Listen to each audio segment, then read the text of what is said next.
Después de haber visto todo esto, lo que a mí me inquieta y por qué yo dije que era una medida que había sido suicida en la forma como se había hecho el trabajo. Este tipo de solución es adecuado para canales hasta cierto caudal, y son canales donde la pendiente y el volumen son controlados.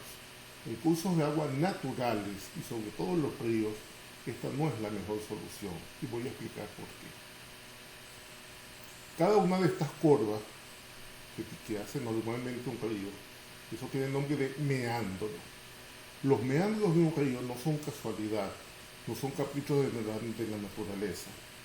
Los meandros de un río son consecuencia de un equilibrio que existe cuando circula el agua, que la describió un científico norteamericano, Lane, en el año 55, y se llama se conoce como ecuación de Lane. Esta ecuación está ampliamente demostrada, existen ecuaciones que explican el equilibrio, el balance que tiene que haber entre la energía cinética del caudal hidráulico y el caudal sólido, etc. No es el caso, no es la idea no es sentar cátedra, la idea es ilustrar de una manera simple y comprensible. En un caudal, en un cauce de agua, siempre circula un caudal, pero el caudal no es el mismo todo el tiempo. En la naturaleza hay crecidas y hay caudales de verano que son caudales mínimos. Esas variaciones de caudal afectan el desplazamiento de partículas. Es un proceso natural, eso está en la naturaleza, eso es normal. ¿Qué es lo que pasa? Debido a la acción humana, eso se puede alterar y puede tener complicaciones bastante problemáticas. Cuando aumentamos esto aquí, de este lado, que es de ese plano, pendiente, yo sé que tú hablas bien inglés, pero eventualmente tú puedes ser que quieras compartir esto con alguna persona. Este es la pendiente del curso de agua, este es el tamaño de las partículas que se desplazan, mientras más a la izquierda son más gruesas, mientras más a la derecha más finas. Aquí es bastante evidente, bastante intuitivo, es degradación y acumulación. Entonces, en la medida que aumenta el caudal, vamos a imaginarnos que eso va a afectar la balanza inclinando el caudal hacia adelante. Eso va a hacer que el tamaño de las partículas que se desplazan van a ser mayores, porque tiene que existir en todo momento un equilibrio entre el caudal de partículas y el caudal líquido. Cuando alteramos la pendiente, y ahí entra la actividad humana, esto se desplaza, el caudal se desplaza, que decimos aumentó la velocidad, a la vista aumentó la velocidad, pero en los hechos lo que aumentó fue el caudal. Este desplazamiento hacia la derecha lo que implica es que se altera el equilibrio y se produce una degradación en el cauce. Por lo tanto, el tamaño de las partículas que van a ser desplazadas van a ser mayores, para que se mantenga el equilibrio entre el caudal líquido y el caudal sólido. Ahora viene nuestro problema.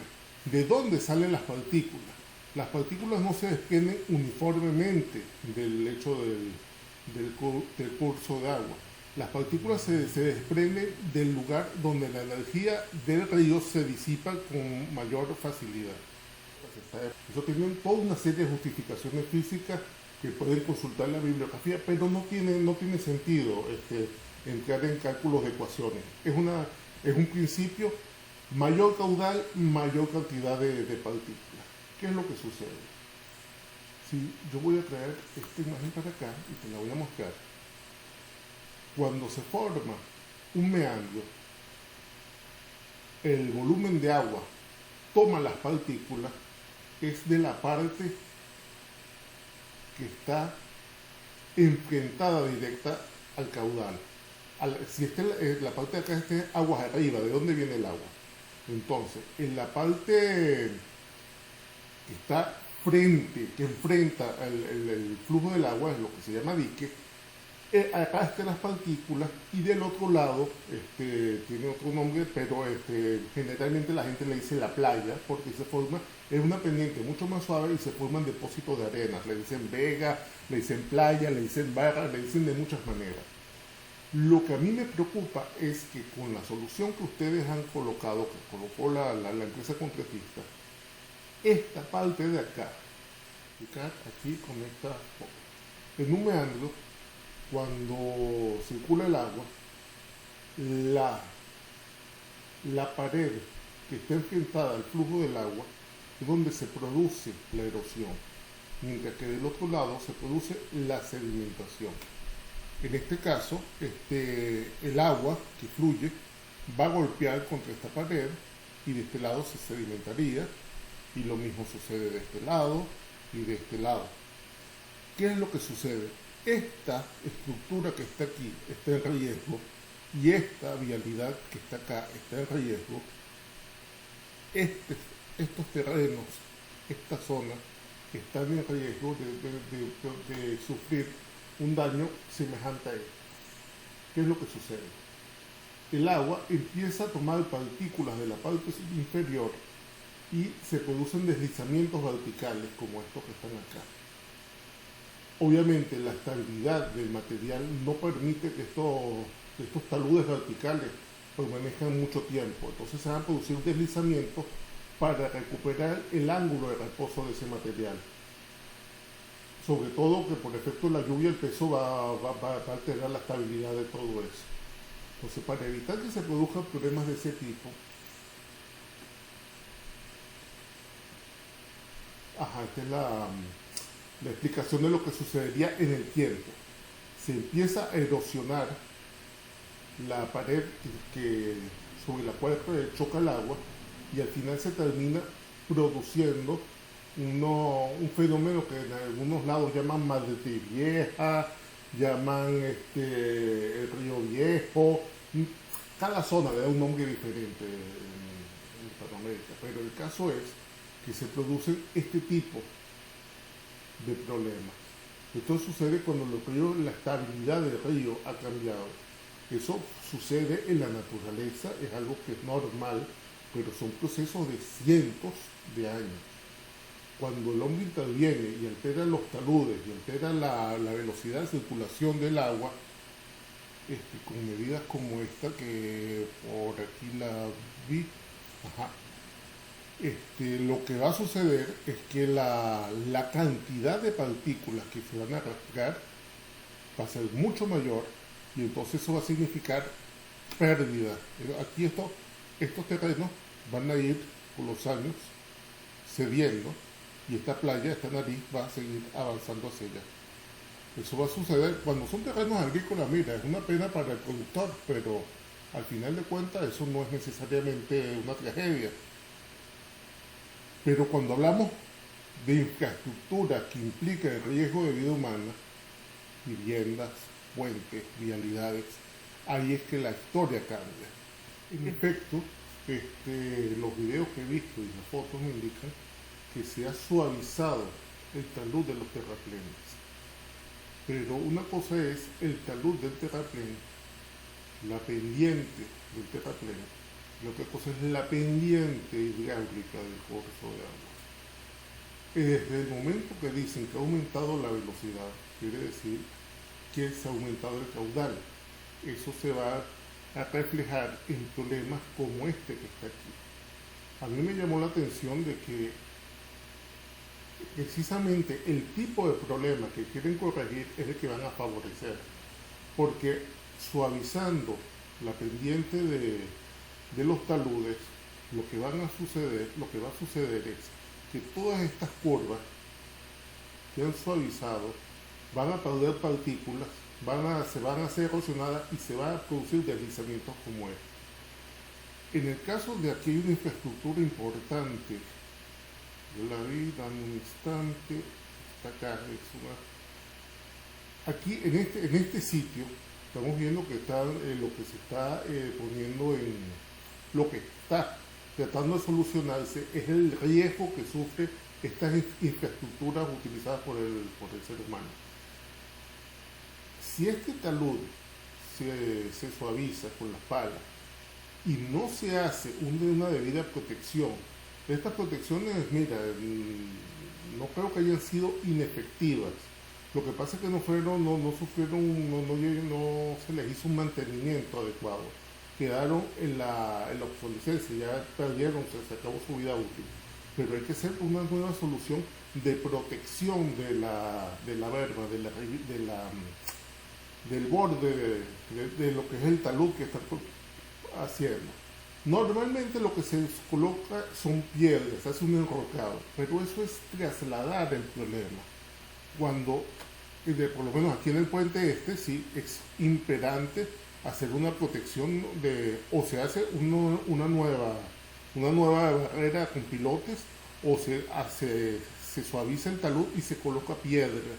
Pero esa solución de piedgado, de enrocado que se tendría que hacer en los taludes, lo que hace es desplazar el problema aguas abajo. Porque en ese sitio donde están las piedras, el agua no puede disipar la energía que cae. Entonces, ¿qué es lo que va a hacer? Va a continuar con un déficit de partículas sólidas que cuando salga de la parte de las piedras va a tener mayor velocidad porque la pendiente ha seguido avanzando. Entonces el líquido que ha seguido avanzando ha seguido ganando energía cinética, pero cuando choque con la próxima pared va a ser mucho más erosivo y mucho más destructivo. Entonces todos en los terrenos que quedan en los meandros, que estén infiltrados en la corriente, van a sufrir desgastes semejantes a lo que están tratando de evitar. Eso es la pregunta que yo le haría directamente a la empresa o a la persona responsable del proyecto. ¿Cómo piensan ellos garantizar la estabilidad de los taludes en los meandros donde invariablemente es el sitio donde se produce la mayor cantidad de pérdida de partículas? Querida amiga, me hubiese encantado hacerte un reporte escrito, algo que tuviese un poquito más de fundamento, con ecuaciones, con fórmulas, pero no tengo los datos suficientes y no creo que tenga ningún interés que se presente de esa manera. Las personas que están haciendo el trabajo están suficientemente calificadas para entender cuál es la inquietud, y te repito, la inquietud ciudadana de decir, señores, en los meandros, en los sectores que están expuestas